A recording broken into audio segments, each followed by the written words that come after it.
আসসালামু আলাইকুম। বাংলার সংবাদে সবাইকে স্বাগত জানাচ্ছি। আমি নাইম ফাথুম মুবিন। সংবাদ শিরোনাম।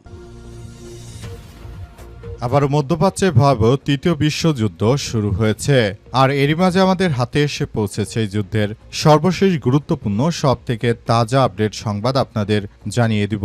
প্রথমেই জানিয়ে দিব ভঙ্গুর যুক্তরাষ্ট্র ইরান যুদ্ধবিরতি, ইরানের রাডারে হামলার জবাবে আবারও কুয়েতে দফায় দফায় এবং বাহরাইনে ক্ষেপণাস্ত্র ছুড়ল ইরান। চলমান ভঙ্গুর যুদ্ধবিরতির মধ্যেই পারস্য উপসাগরে আবারও বড় ধরনের সংঘাতে জড়ালো যুক্তরাষ্ট্র এবং ইরান। হরমুজ প্রণালীর নিয়ন্ত্রণ এবং শান্তি আলোচনা নিয়ে পাল্লা ভারী করতে দুই দেশই আক্রমণাত্মক পথ বেছে নিয়েছে, খবর রয়টার্স ও আল জাজিরার। মার্কিন সেন্ট্রাল কমান্ড বা সেন্টকম জানিয়েছে যে হরমুজ প্রণালীর দিকে ধেয়ে আসা ইরানের 4টি আত্মঘাতী ড্রোন ভূপাতিত করেছে মার্কিন নৌবাহিনী। এরপর জানাবো ইসরায়েলে বন্দুকধারীদের গুলিবর্ষণ, বহু হতাহত। ইসরায়েলের কোখাব ইয়াইর এলাকার প্রবেশ মুখে একটি পেট্রোল স্টেশনে বেসামরিক লোকজনকে লক্ষ্য করে চালানো গুলিবর্ষণের ঘটনায় একজন নিহত এবং অন্তত 4 জন আহত হয়েছে। দেশটির পুলিশ এই তথ্য নিশ্চিত করেছে। ইসরায়েলি পুলিশের এক মুখপাত্র জানান যে হামলায় জড়িত বলে সন্দেহভাজন এক সশস্ত্র ব্যক্তিকে নিরাপত্তা বাহিনী নিষ্ক্রিয় করেছে। এদিকে গতরাতে লেবাননে ইসরায়েলি ভয়াবহ হামলায় ৪৫ জন হতাহত। লেবাননের স্বাস্থ্য মন্ত্রণালয় জানিয়েছে যে দক্ষিণ লেবাননের বিভিন্ন এলাকায় ইসরায়েলি হামলায় নতুন করে ১৪ জন শহীদ এবং ৩১ জন আহত হয়েছে। ইরানের ব্রডকাস্টিং এজেন্সিকে উদ্ধৃত করে পাসটুডে জানিয়েছে এই পরিসংখ্যান অনুযায়ী শহীদদের মধ্যে লেবাননের সেনাবাহিনী 2 জন কর্মকর্তা এবং 1 জন সৈনিকেরও নাম রয়েছে। এবারে জানাবো মায়ের কোলে থাকা 7 মাসের শিশুরও প্রাণ কেড়ে নিল দখলদার বাহিনী। অধিকৃত পশ্চিম তীরের হেব্রনে 7 মাস বয়সী এক ফিলিস্তিনি শিশুকে গুলি করে হত্যা করেছে দখলদারের সেনারা।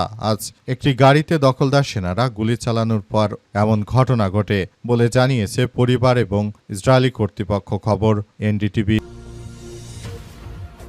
এবং সর্বশেষ জানাবো গত 24 ঘন্টা 8টি পুশিন প্রতিহত করেছে সীমান্তে কঠোর অবস্থানে বিজিবি। নতুন করে সীমান্তে 60,000 বিজিবি সদস্য মোতায়েন করল বাংলাদেশ।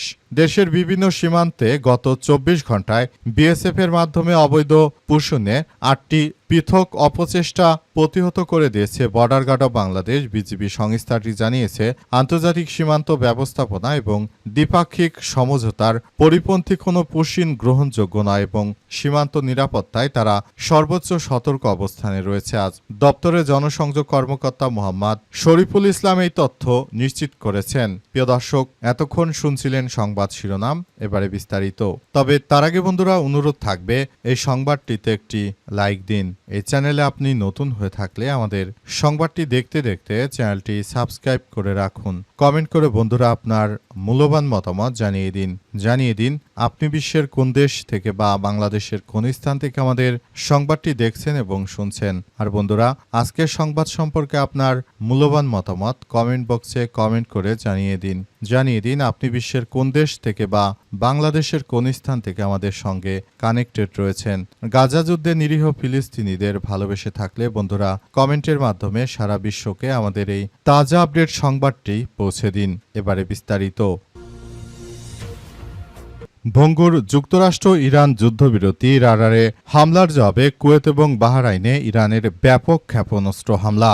আবারও ভঙ্গুর যুদ্ধবিরতিতে পৌঁছেছে পারস্য উপসাগরের আবারও বড় ধরনের সংঘাতে জড়ালো যুক্তরাষ্ট্র এবং ইরান। আবারও হরমুজ প্রণালীর নিয়ন্ত্রণ এবং শান্তি আলোচনায় নিজেদের মধ্যে নতুন করে এক আক্রমণাত্মক পথ বেছে নিয়েছে দুই রাষ্ট্র, খবর রয়টার্স এবং আল জাজিরার। মার্কিন সেন্ট্রাল কমান্ড বা সেন্টকম জানিয়েছে যে হরমুজ প্রণালীর দিকে ধেয়ে আসা ইরানের 4টি আত্মঘাতী ড্রোন ভূপাতিত করেছে মার্কিন যুক্তরাষ্ট্র। এর পরই ইরান নতুন আরেক দফায় বাহরাইন এবং কুয়েতে হামলা চালিয়েছে। মূলত বাহরাইন ও কুয়েতে হামলা চালিয়ে তারা নতুন করে আবার একটি কার্যক্রম শুরু করেছে।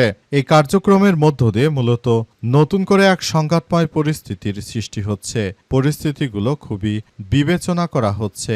মার্কিন যুক্তরাষ্ট্র এবং দখলদার ইসরায়েলি বাহিনীরা তারা মূলত যে ধরনের সন্ত্রাসী কার্যক্রম শুরু করেছিল, ইরান এদেরকে প্রতিহত করার জন্য বিভিন্নভাবে তারা প্রচেষ্টা অব্যাহত রেখেছে। ইরানের বিপ্লবী গার্ড বাহিনীর সদস্যরা আরও নিশ্চিত করে বলছেন যে সবকিছু তারা আসলে ধ্বংসস্তূপে পরিণত হওয়ার আগেই পুরো কার্যক্রম মার্কিন যুক্তরাষ্ট্রকে ধসিয়ে দিচ্ছে।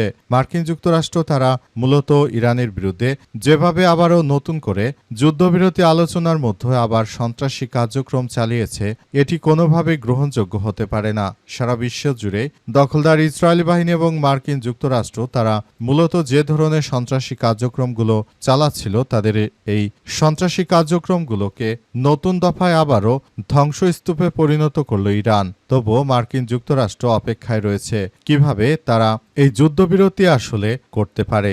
যুদ্ধবিরতি নিয়ে সবাই যার যার জায়গা থেকে পুরোদমে প্রস্তুত, তারপরও নিজেদের মধ্যে এখনো পাল্টাপাল্টে আক্রমণ হচ্ছে। তাহলে যুদ্ধবিরতি আদতে হবে কিনা সেসব বিষয় এখন পর্যন্ত কেউ স্পষ্ট করে বলতে পারেনি। সবকিছু আসলে একরকম ধ্বংসস্তূপে পরিণত হচ্ছে। ইসরায়েলে বন্দুকধারীদের ব্যাপক গুলিবর্ষণ, বহু হতাহত। ইসরায়েলের কোখাব ইয়াইর এলাকার প্রবেশমুখের কাছে একটি পেট্রোল স্টেশনে বেসামরিক লোকজনকে লক্ষ্য করে চালানো গুলিবর্ষণের ঘটনায় একজন নিহত এবং অন্তত 4 জন আহত হয়েছে। দেশটির পুলিশ এই তথ্য নিশ্চিত করেছে। ইসরায়েলি পুলিশের এক মুখপাত্র জানান যে হামলায় জড়িত বলে সন্দেহভাজন এক সশস্ত্র ব্যক্তিকে নিরাপত্তা বাহিনী নিষ্ক্রিয় করেছে। তবে হামলায় জড়িত আরেক ব্যক্তি এখনও পলাতক থাকতে পারে বলে আশঙ্কা করা হচ্ছে। তাকে খুঁজতে তল্লাশি অভিযান চালানো হচ্ছে। খবর আল জাজিরার। চিকিৎসা কর্মকর্তাদের বরাত দিয়ে জানা গেছে যে আহতদের 4 জনের মধ্যে একজনের অবস্থা গুরুতর এবং বাকি 3 জন মাঝামাঝি। এই ঘটনার পর কালকিলিয়ার কাছে অবস্থিত তসুর ইয়ৎসক বসতির বাসিন্দাদের ঘরের ভেতরে থাকতে নির্দেশ দিয়েছে ইসরায়েলের হোম ফ্রন্ট কমান্ড। পরবর্তী নির্দেশনা না দেওয়ায় তাদের ঘর থেকে বের না হওয়ার পরামর্শ দেওয়া হয়েছে। ইসরায়েলের জরুরি সেবা সংস্থা ম্যাগেন ডেভিড আদম জানিয়েছে যে অধিকৃত পশ্চিম তীরের কয়েক কিলোমিটার দূরে তসুর নাতান এলাকায় প্রায় 30 বছর বয়সী এক ব্যক্তিকে গুরুতর আঘাতপ্রাপ্ত অবস্থায় পাওয়া গেছে। স্থান থেকে আরও কয়েকজনকে গুরুতর আহত অবস্থায় হাসপাতালে ভর্তি করা হয়েছে। সংস্থাটি আরও জানায় যে কোখাব ইয়াইর শহরের কাছে একটি পেট্রোল স্টেশনে পৃথক গুলিবর্ষণের ঘটনায় 2 ব্যক্তিকে চিকিৎসা দেওয়া হয়েছে। এছাড়াও তসুর ঈদ হাক এলাকায় আহত আরও কয়েকজন ব্যক্তিকেও চিকিৎসা দেওয়া হচ্ছে। গতরাতে লেবাননে ইসরায়েলি ভয়াবহ হামলায় 45 জন হতাহত। লেবাননের স্বাস্থ্য মন্ত্রণালয় জানিয়েছে যে আজ দক্ষিণ লেবাননের বিভিন্ন এলাকায় ইসরায়েলি হামলায় 14 জন শহীদ এবং আরও 31 জন আহত হয়েছে। ইরানি ব্রডকাস্টিং এজেন্সি উদ্ধৃত করে পাসটুডে জানিয়েছে যে এই পরিসংখ্যান অনুযায়ী শহীদদের মধ্যে লেবাননের সেনাবাহিনী 2 জন কর্মকর্তা এবং 1 জন সৈনিকেরও নাম রয়েছে। লেবাননের স্বাস্থ্য মন্ত্রণালয় আরও জানিয়েছে যে দেশের দক্ষিণে আল শাকসকি অঞ্চলে ইসরায়েলি বিমান হামলায় 2 জন শহীদ এবং 22 জন আহত হয়েছে এবং আহতদের মধ্যে 3 জন শিশু এবং 1 জন নারীও রয়েছে। এদিকে আল মায়েদিন টিভি চ্যানেল জানিয়েছে যে ইসরায়েলি যুদ্ধ বিমান বেন্ত জুবেল শহরের হারিস নামক স্থানে হামলা চালিয়েছে। ইসরায়েলি সেনাবাহিনীর কামান নাবাতিয়ে শহরের জাপশিত এবং আবা শহরেও গোলাবর্ষণ করেছে। যুদ্ধক্ষেত্র থেকে পাঠানো এক রিপোর্টে জানা গেছে যে তাইয়ের প্রদেশের দির ফিকা শহরে ইসরায়েলি বিমান হামলা চালিয়েছে, যার ফলে অন্তত 1 জন শহীদ হয়েছে। লেবাননের স্বাস্থ্য মন্ত্রণালয় আজ জানিয়েছে যে 2 মার্চ থেকে লেবাননের বিরুদ্ধে ইসরায়েলি আগ্রাসনের শহীদদের সংখ্যা 3596 জনে পৌঁছেছে। হতাহতের সংখ্যা 10,990 জনে পৌঁছেছে। খবর পাসটুডে MRH7 বিশ্ব সংবাদ। গুরুত্বপূর্ণ সব সংবাদ পেতে আমাদের সঙ্গেই থাকুন। মায়ের কোলে থাকা 7 মাসের শিশুর প্রাণ কেড়ে নিল ইসরায়েলি সেনার গুলি। অধিকৃত পশ্চিম তীরের হেব্রনে 7 মাস বয়সী এক ফিলিস্তিনি শিশুকে গুলি করে হত্যা করেছে ইসরায়েলি সেনারা আজ।